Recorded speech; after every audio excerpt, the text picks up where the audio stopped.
пожалуйста, примите и храните как раз ваш.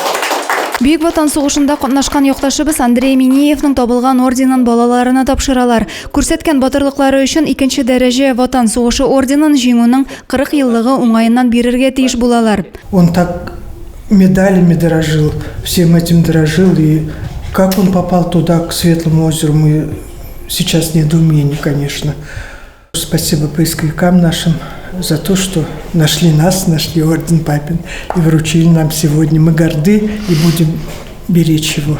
Андрей Минеев орденін Яқтыкөл ауылында табалар. 2 ел дәвамында оның иесін ізлеуші башлана.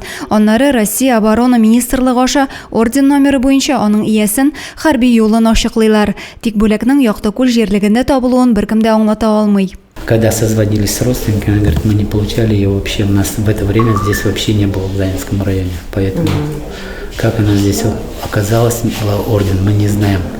Сейчас самое главное, что орден сейчас в той семье, в которой он принадлежит. Хазыр орден Минеевлар гаиләсенең кадерле яткәре булачак. Адилә Бурханова, Александр Тимофеев, Максим Майоров, Зей хәбәрләре.